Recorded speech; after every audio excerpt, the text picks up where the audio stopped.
주님의 크신 사랑이 사랑하는 가정마다 함께 하시기를 예수님을 축복합니다. 인사하실 때 참 반갑습니다. 잘 오셨습니다. 한번 인사하겠습니다. 우리 종려의 권사님 아드님이 함께 오셔서 뵙게 좋습니다. 축하하고 감사합니다. 오늘도 하나님께서 기뻐하시는 예배로 하나님께 영광 돌리고 또 주님 만나는 복된 시간 되시기를 주님의 이름으로 축원합니다. 여러분, 장독에 가면 여러 많은 단지가 있는데요. 조금 어려운 거 한번 질문해 볼까요? 간장이 담긴 단지를 혹시 뭐라고 부르는지 혹시 아시나요? 조금 어려운데. 누가 맞아? 간장 단지. 좀 더 어려워요. 된장 담긴 거 뭐라고 하는지 아셔요? 고추장 담긴 거. 매실이 담겨 있으면 잘 아시는군요. 똑같은 겉보기에는 단지인데 속에 뭐가 들어있냐에 따라 부르는 게 조금씩 다르더라고요. 근데 만일에 거기에 꿀이 담겨 있으면 뭐가 될까요? 꿀단지. 그럼 보물이 담겨 있으면 들어있는 거에 따라서 부르는 이름도 다르고 가치도 굉장히 다르더라. 그러니까 단지 값은 똑같을지 몰라도 내용물에 따라서 가격은 천차만별입니다. 그러면 내 안에는 뭐가 담겨 있을까? 요 말 하려고 앞에서 얘기해요. 그럼 내 안에는 뭐가 담겨 있을까? 우리 모두는 하나님께서 뭐로 만드셨죠? 흙으로 만드셨습니다. 질그릇이에요. 근데 내용물도 같고 재료는 똑같지만 그러나 그 가치는 굉장히 다를 수도 있습니다. 내 안에 담고 있는 게 뭐냐에 따라서 그 가치가 결정이 되는 거예요. 한 100여 년 전에 1920년쯤에 경기도 팔당 인근에 살던 한 할머니가 나무를 캐다가 어떤 이제 흰색 병 하나를 발견했습니다. 쓸만하다 안 깨져서 잘 씻어가지고 거기다가 참기름을 짜가지고는 거기에 담아가지고는 장날 갔다가 1원에 팔았답니다. 근데 그걸 사간 사람이 보니까 마침 자기 남편이 이렇게 골동품을 수집하는 사람이에요. 봤더니 야, 이거 굉장히 골동품인데 해가지고 그걸 40원에 팔았대요. 그러니까 몇 배가 남은 거예요? 40배가 된 거예요. 그리고 몇 번 거쳐가지고 그러다가 그게 이제 1936년에 한 10몇 년쯤 지나서 경매에 그것이 붙여졌는데 그때 팔린 값이 14,580원. 그럼 처음 팔린 거에 몇 배일까요? 사실은 14,580원. 이때 판 것은 사실은 참기름이지 이 병이 아니었잖아요. 그게 알고 봤더니 그게 2조 100자인 거예요. 그것도 굉장히 귀한. 지금 어디 가면 만날 수 있냐면 국립박물관에 가면 국보로 지정돼, 국가 보물로 지정돼서 거기에 놓여 있답니다. 지금 실거라면 수십억 되는 거죠. 할머니가 그걸 모르고 싸게 팔아가지고 아쉽네. 제가 이거 알고 나서 거기 어딘가 그분 서운할까봐 가보려 했더니 벌써 돌아가셔가지고 아쉽게 안 가고 말았습니다. 야, 그 할머니는 참기름을 판 거예요. 이건 그냥 덤으로 참기름 담는 병으로 아무 가치 없이 그냥 내다 팔았는데 만일에 보물인 줄 알았더라면 그렇게 했을까요? 그렇게 안 했겠지요. 할 리가 없지요. 우리가 세상 살아가면서도 이건 진짜 가치 있고 소중한 건데도 때로는 아무것도 아닌 것처럼 여기고 가치 없이 생각하며 살아갈 때가 많습니다. 그리고 하찮은 것, 별것 아닌 것, 주님이 말씀하실 때는 썩어질 것이라고, 썩어진 것이라고도 말씀하는데 하나님의 눈으로 볼 때는 그냥 쓰레기에 불과하고 아무것도 아닌 것처럼 보이는 것들에 우리가 가치를 부여하고 그걸 움켜잡고 살아갈 때도 있는 것 같습니다. 가끔 세상에 이런 일이 나오고 TV 특종에나 나올 만한 그런 일들, 온 집안을 뭐래요? 쓰레기로 가득 채운. 왜 그럴까요? 그분에게는 그게 가치 있게 보이고 소중하게 보이다 보니까. 근데 주변 사람들이 못 살겠는 거예요. 썩는 냄새나고 너무 지저분하고. 근데 본인은 그게 너무 소중하다라고 할 때 여러 많은 사람들이 그를 향해서 뭐라고 해요? 이상해진다. 이상하다. 정신이 온전치 않다. 근데 그만 모릅니다. 하나님 우리에게도 동일하게 말씀하시잖아요. 그래 그 사실을 깨닫고 보니까 바울 사도가 뭐라고 말하냐면 이전에 내가 유익하던 것들을 내가 다 배설물로 여기고 내게 유익하던 것들을 다 뭐처럼? 배설물처럼 여긴다. 내게 유익하던 것, 지금 내게 유익한 게 뭘까요? 내가 지금 소중하게 여기는 게 뭘까? 가치 있게 여기는 게 뭘까? 근데 바울 사도가 그 모든 것들을 다 뭐처럼?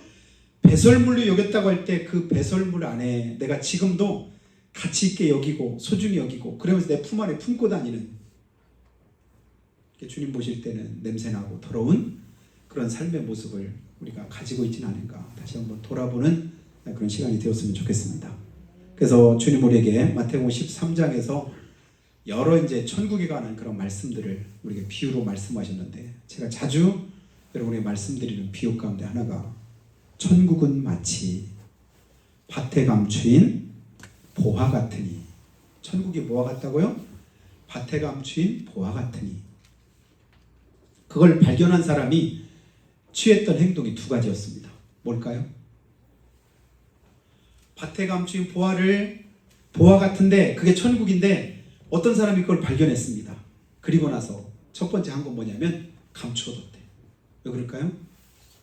너무 귀해서 혹시라도 다른 사람이 뺏어가면 어쩌나 다른 사람이 그거 가져가면 어쩌나. 그리고 두 번째는 뭐냐면 자기 소유를 다 팔아 그 밭을 샀답니다. 아주 비싸게 샀습니다. 시가보다도 훨씬 더 많이 주고 샀겠지요. 이유가 뭘까요? 바보라서 그랬을까요?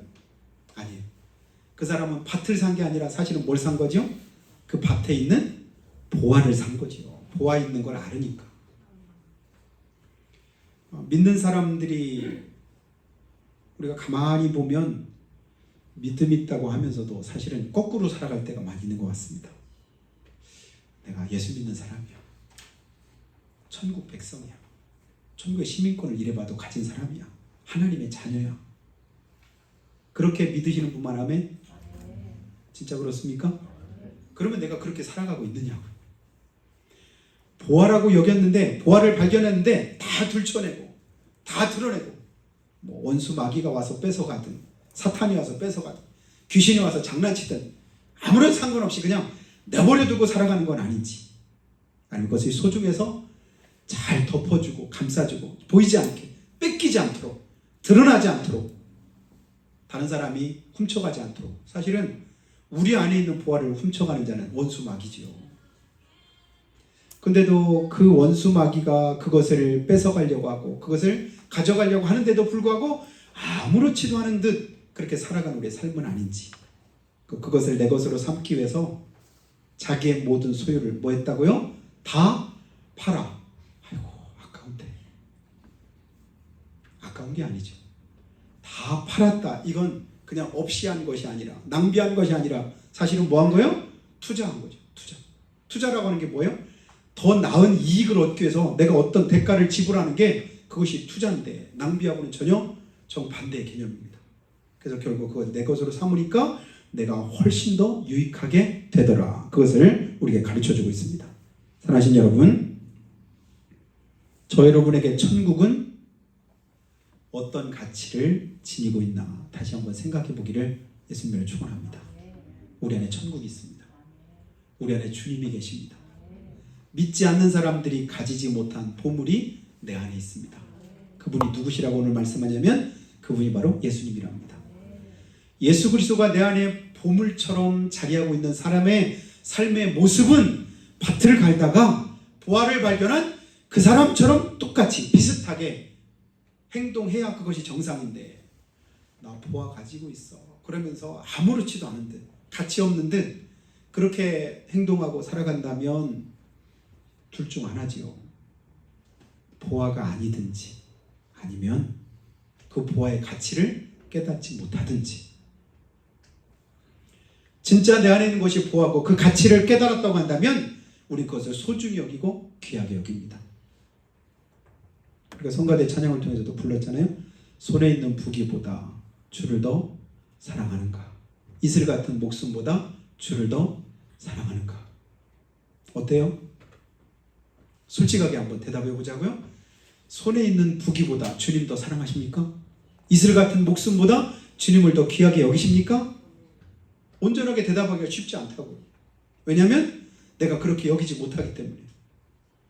그렇다라고 말은 하는데도 실제 삶은 그렇지 못할 때가 우리 안에 굉장히 많습니다. 이런 믿음이 있으면 반드시 그 믿음 있는 어떤 행동들이 나오게 되어 있습니다. 저는 야고보서 말씀을 굉장히 자주 이제 생각을 해봐요. 야고보서에 보니까 행함이 없는 믿음은 곧 무슨 믿음이래요? 자체가 죽었다. 행함이 없다면 그건 믿음 아니다. 실제는 죽은 믿음이다. 이렇게 말씀하는데, 그래서 우리에게 제안하는 게 두 가지입니다. 너 한번 믿음이 있다고 하는데 그 믿음 좀 한번 보여도 믿음 좀 한번 내놔보랍니다. 여러분 믿음 있으시죠? 믿음 한번 보여보래요. 뭐가 믿음인지, 가지고 있는 믿음이 뭔지. 그런데 그렇게 묻고 있는 야고보 사도는 뭐라고 하냐면, 나는 내가 믿음이 있다고 말 안 할게. 그런데 내가 삶을 통해서 내 믿음을 증명해 보일게. 똑같은 것 같지만 굉장히 다른 의미가 있습니다. 믿음이 있다고 하는데 실제로는 믿음이 없는 거예요. 근데 믿음이 있다고 말은 안 하는데 그의 삶을 보니까 뭐가 있어요? 믿음이 있는 거야. 그 속에 보화가 있는 거야. 그 속에 주님이 함께 하시는 거예요. 고린도전서 3장 16절에 하나님 뭐라고 말씀하셔요? 너희가 하나님의 성전인 것과 하나님의 성령이 너희 안에 거하시는 것을 알지 못하느냐. 우리 안에 누가 계시대요? 하나님의 영이, 그리스도가, 성령께서 내 마음을 성전 삼고 내 속에 계시답니다. 우리 안에 주님이 계시다고 믿으시는 분만 하면 그 다음 반드시 그분이 계신 증거가 내 삶을 통해 나타난답니다. 말하는 것을 통해서든 생각을 통해서든 어떤 행동을 통해서든 반드시 드러나게 돼 있습니다. 그래서 요한일서에서 말씀하는 것처럼 자녀들아 우리가 말과 혀로만 사랑하지 말고 오직 행함과 진실함으로 하자. 말로는 혀로는 얼마든지 그럴듯하게 말할 수 있습니다. 그러나 실제 삶으로는 그렇지 못해요. 옆에 분한테 사랑합니다 인사하는데 사랑합니다 한테 그때 그 사랑합니다가 그냥 사랑합니다 지나가는 의미 없는 말로 들리는지 아니면 진짜 그것이 사랑으로 느껴지는지. 주님께서 오늘 우리에게 그 사랑의 마음도 주시고 또 보와 같은 주님의 성령이 내 안에서 친히 역사하셔서 믿음의 삶을 드러내 주시기를 주님의 이름으로 축복합니다. 그 주님이 내 안에 계시면 생각부터 바뀌고 생각이 바뀌면 행동이 바뀌고 삶이 달라지게 되지요. 그래서 오늘 말씀 보니까 7절에 뭐라고 말씀하셔요? 우리가 이 보배를 질그릇에 가졌으니 이는 심히 큰 능력은 하나님께 있고 우리에게 있지 아니함을 알게 하려 함이라. 이 보배를 질그릇에 가졌다. 이 보배가 누굴까요?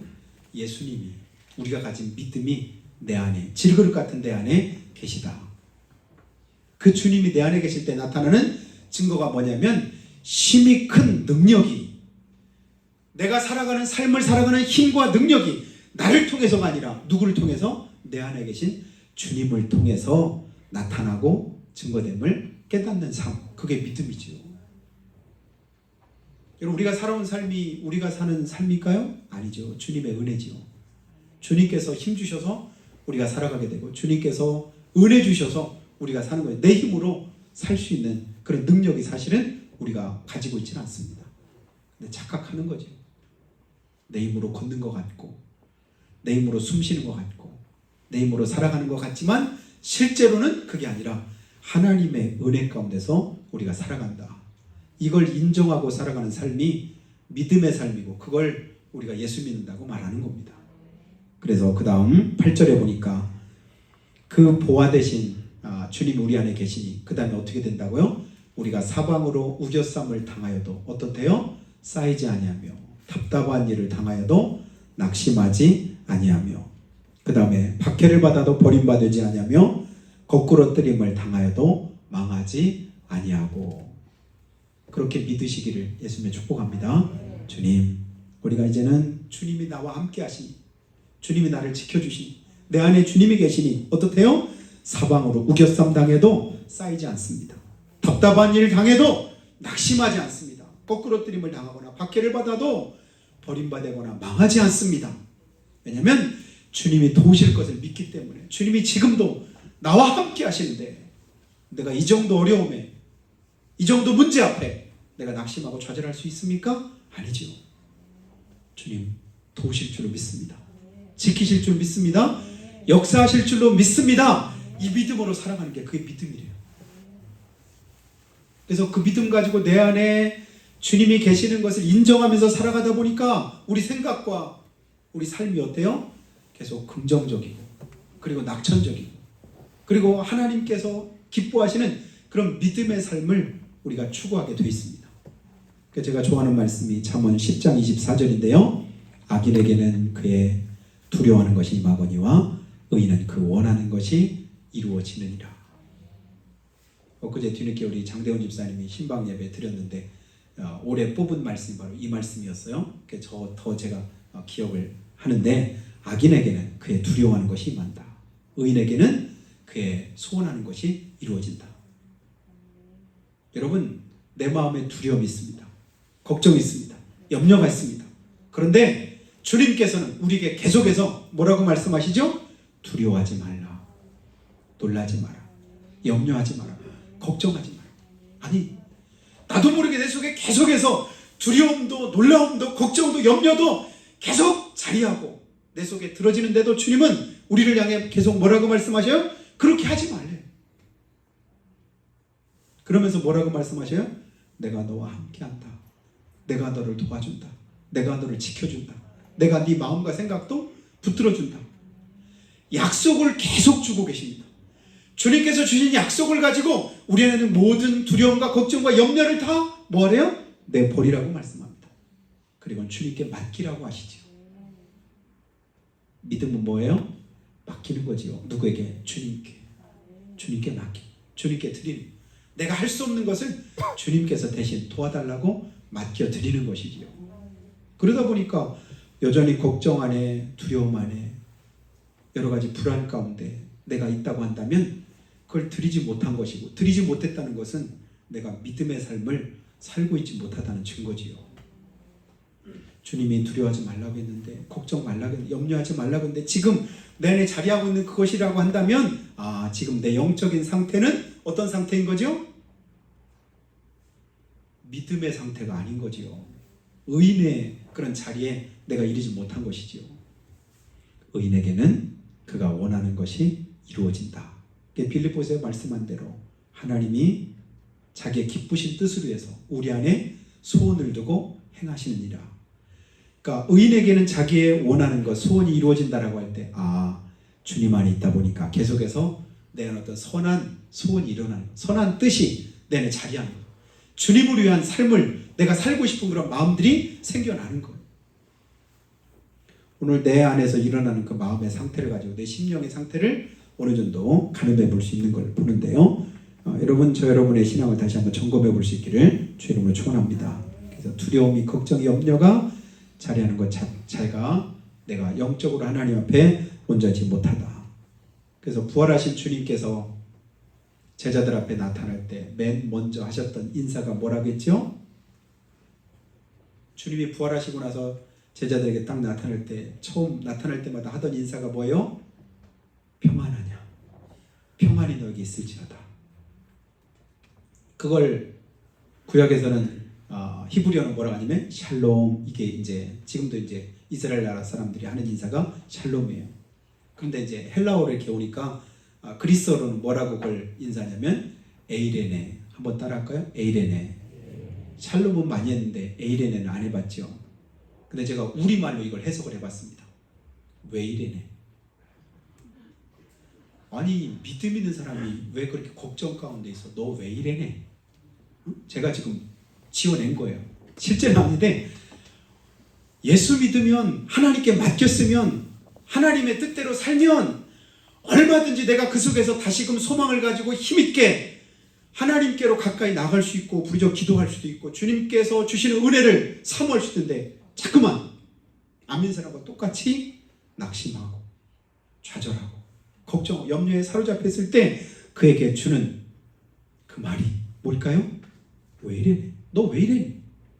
다른 사람한테가 내 스스로에게 우리가 그럴 때가 있잖아요. 내 영혼아 네가 어찌하여 낙심하며 내 속에서 네가 불안해하는가. 다윗이 그런 고백을 자주 했습니다. 너 하나님 자녀잖아. 하나님이 너와 함께 하시잖아. 하나님 지키시고 도우시는데 지금 어렵고 힘들다고 어려움 고난 가운데 있다고 해서 내 영혼이 왜 낙심하고 좌절하냐. 내 영혼아 평안해라. 주님 의지해라. 주님 바라봐라. 네 모든 삶을 주님께 맡겨라. 왜 이래네 왜 이래네. 여러분 히브리어, 헬라어, 지금 한국어 3개 국어를 지금 다 하고 있는 겁니다. 샬롬, 에이레네 그 다음에 왜 이래네.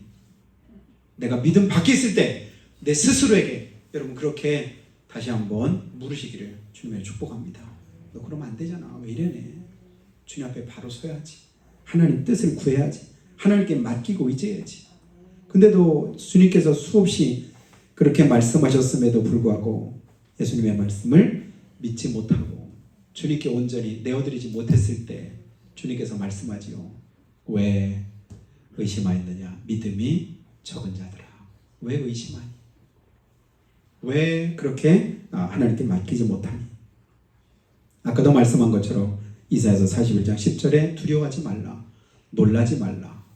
그러면서 주님이 주시는 약속이 뭐예요? 내가 있잖아. 그에게 한마디로 말해. 내가 네 하나님이다. 내가 너를 붙들어준다. 내가 너를 지켜준다.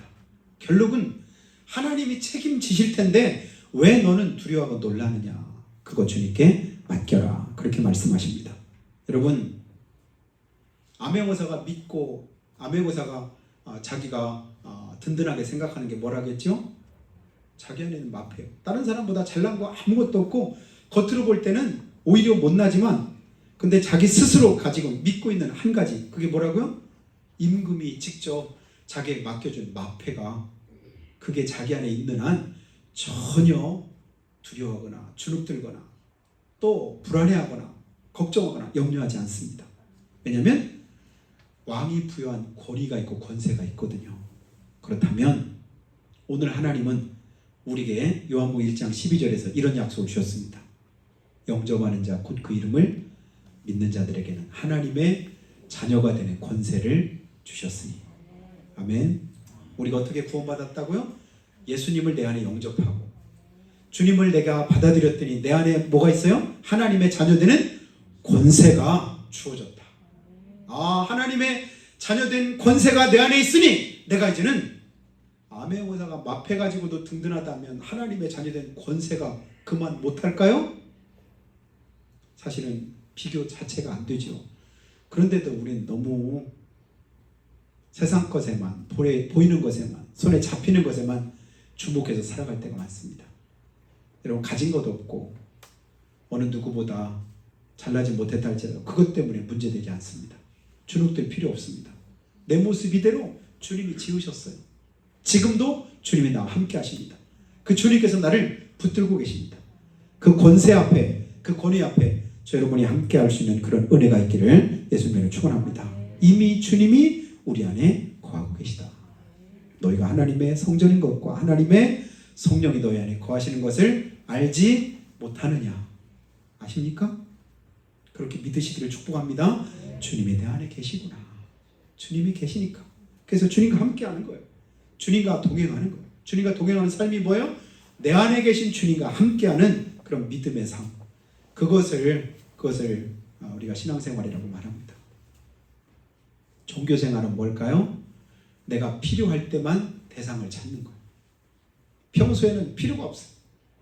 액땜하고 어떤 이제 화가 있고 어떤 문제가 있고 이런 것만 막으면 그냥 그 외에는 자기가 모이지 않은 그런 신이나 대상이 필요가 없습니다. 근데 우리 주님은 그게 아니지요. 날마다 내 삶 속에서 함께 하시고 나와 동행하시는 우리 주님이십니다. 여러분 주님과 함께하는 삶에 하나님의 은혜가 날마다 같이 하시고 도우실 것을 믿으시기를 예수님으로 축원합니다. 로마서 8장 28절에요. 우리가 알거니와 뭘 알까요? 하나님을 사랑하는 자 곧 그 뜻대로 부르심을 입은 자들에게는 모든 것이 합력하여 선을 이루느니라. 우리가 알거니와 하겠습니다. 여러분 모르면 안 돼요. 우리가 알거니와 하나님을 사랑한 자 곧 그의 뜻대로 부르심을 입은 자들에게 모든 것이 합력해서 뭐 한다고요? 선을 이룬다. 어려움 있을 때, 내 마음대로 잘 안 될 때, 고난 있을 때 이 말씀을 기억하시길 바라요. 하나님을 사랑하고 그 뜻 안에 있으면 모든 것이 결국은 내게 선하게 이루어진다. 어떤 사람이 여행하면서 개와 당나귀를 데리고 함께 여행을 했었는데요. 어느 산에서 마을이 내려다 보이는 그런 산에서 노숙을 이렇게 하게 되었는데, 밤에 이제 천둥 번개가 막 치고 시끄러운 소리가 나고 그랬는데, 그래도 피곤하니까 천막 안에서 이렇게 잠이 들었습니다. 그리고 아침에 일어나고 봤더니 개하고 당나귀가 없어진 거예요. 재수 진짜 없네. 여기서 잘못 잤더니 개도 없고 당나귀도 없고, 그것 때문에 그냥 굉장히 속상했습니다. 그리고 아침이 되어서 이제 마을에 가서 먹을 거나 이제 구하려고 갔더니 그 마을이 그 지난 밤에 도적대가 그 마을을 습격해가지고 마을을 다 불태우고 있는 사람들 다 붙잡아 간 거예요. 죽이고 포로로 잡아갔습니다. 그때 이 사람은 무슨 생각했을까요? 야, 개하고 당나귀가 만일에 없어지지 않고 있어서 마을이 습격을 당할 때 그때 막 지저댔다면 내가 있는 것도 발각이 됐을 것이고, 내가 지금 어떻게 됐을까요? 그때 죽었을 텐데. 생각해 보니까 어떤 거예요? 개가 없어지고 당나귀가 없어진 것이 내게 유익이 됐어요? 아니면 불이익이 됐어요? 오히려 유익이 되었구나. 없어진 것이 은혜일 때도 있구나.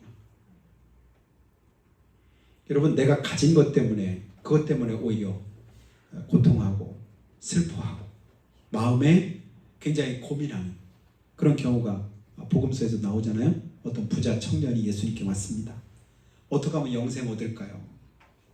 세상에서는 별로 부족한 것 없고 나름대로는 그래도 하나님의 말씀 어릴 때부터 계명대로 잘 지켰다고 했는데 아직 영적인 그 갈급함이 해결이 안 된 것 같아요. 그래서 내가 영생 얻으려면 어떻게 됩니까? 예수님께 물었잖아요. 성경에 계명이 있지 않느냐. 저 어릴 때부터 그 계명 다 지켰습니다. 근데 오히려 한 가지 부족한 게 있다. 다른 거 다 되는데 그 한 가지가 우리가 신앙생활 잘하는데 장애가 될 때 있습니다. 그 한 가지 때문에 주님 은혜를 덧입는데 걸림돌이 될 때도 있지요.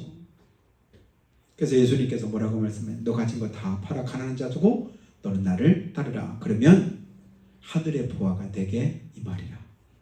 주님은 뭐라고 하죠? 나는 지금 세상의 보화를 가득 가지고 있는데 주님은 그거 다 버리고 그거보다 더 좋은 거 내가 줄게. 하늘의 보화를 내게 줄게. 근데 그는 부자인 고로 뭐라겠지요? 마음에 근심하며 슬픈 빛을 띠고 돌아가니라. 그 사람 복 있는 사람일까요? 복 없는 사람일까요? 불행한 사람이죠. 주님이 말씀하실 때 그 말씀 앞에 아멘으로 순종하지 못할 그 어느 것도 우리에게는 복이 되지 못합니다. 주님 내게 말씀하실 때 순종하게 하시고 아멘 할 수 있는 믿음을 주시고 그런 은혜를 더해 주시기를 예수님의 축복합니다. 근데 그 일에 장애가 되는 그 어느 것도 우리에게는 복이 되지 못할 다시 한번 기억하고, 오늘 주님 다시 한번 말씀합니다. 우리가 이 보배를 질그릇에 가졌으니 주님이 지금 내 안에 계십니다. 그러므로 사방으로 우겨싸움 당하든 답답한 일 당하든 박해를 받고 거꾸러뜨림을 당하든 문제가 되지 않는다. 이유가 뭘까요? 10절 보니까 우리가 항상 예수의 죽음을 몸에 짊어짐은 예수의 생명이 또한 우리 몸에 나타나게 하려 함이라. 하나님의 아들이신 예수님도 죽기까지 십자가에서 주님의 사명을 감당하셨는데, 그래서 우리가 잘 아는 대로 갈라디아서 2장 20절처럼 우리가 다 주님과 함께 십자가 못 박혔다고 고백했잖아요. 그런즉 이제는 내가 산 것이 아니라 오직 내 안에 그리스도께서 사신 것이라. 주님이 내 안에 계심으로 어떻게요? 예수의 생명이 내 안에서 동일하게 나타나더라. 그래서 마지막 11절 봅니다. 우리 살아있는 자가 항상 예수를 위하여 죽음에 넘겨짐은 예수의 생명이 또한 우리 죽을 육체에 나타나게 하려 함이라. 주님과 함께 죽고 주님과 함께 살고 주님과 함께 버릴 때 버리고 주님과 함께 취할 것 취하고 주님과 동행하는 삶, 그것이 믿음의 삶인 줄 믿습니다. 오늘 보아는 뭘까요? 내 안에 계신 주님과 함께 동행하는 겁니다. 그 주님이 원하시는 바를 내 삶을 통해서도 이루는 것입니다. 그 주님의 기뻐하시는 일에 여러분이 한 주간도 쓰임받고 승리하는 귀한 축복 있기를 예수님의 이름으로 축원합니다. 기도하실 때 하나님, 오늘 주님께서 우리에게 주시는 하나님의 말씀 앞에 우리가 바로 서기 원합니다. 주님, 우리가 내 안에 계신 보배로 말미암아 사방으로 교삼당해도 쌓이지 않고 답답한 일 당해도 낙심하지 않고 박해를 받아도 버림받지 않고 거꾸로뜨림을 당하여도 망하지 않는다고 했습니다. 이 말씀을 공동번역 성경으로 보면요, 우리는 아무리 짓눌려도 찌푸러지지 않고 절망 속에도 실망하지 않으며 궁지에 몰려도 빠져나갈 길이 있으며 맞아 넘어져도 죽지 않는다고 그렇게 해석을 해놓고 있습니다. 이처럼 믿음의 삶을 사는 성도는 어떤 환경에서도 낙심하거나 낭망하지 않고 그 속에서 하나님의 뜻을 찾고 또 은혜를 기대하면서 살아가는 삶인 줄로 믿습니다. 사도 바울이 그렇게 살았고 요셉도 그랬습니다. 오늘 억울하고 원통하고 또 손해보고 원망하고 손해봤다고 원망하거나 불평하지 마시기 바랍니다. 알아주는 이 없고 하나님도 내 기도에 빨리 응답하지 않으신다고 낙심하거나 좌절하지 마시기 바랍니다. 주님이 함께 하시면 결국은 그 삶이 복됩니다. 그 속에 하나님의 은혜가 함께 하십니다. 주님이 지키시고 인도하셔서 복 있는 삶으로 이끌어 주십니다. 주님 믿고 의지합니다. 주님 바라봅니다. 우리를 도우시옵소서. 긍휼히 여기셔서 이번 한 주간도 보배 되신 주님과 동행하며 승리하도록 함께 해주시라고 한 목소리 잠깐만 기도하겠습니다. 거룩하신 아버지 하나님,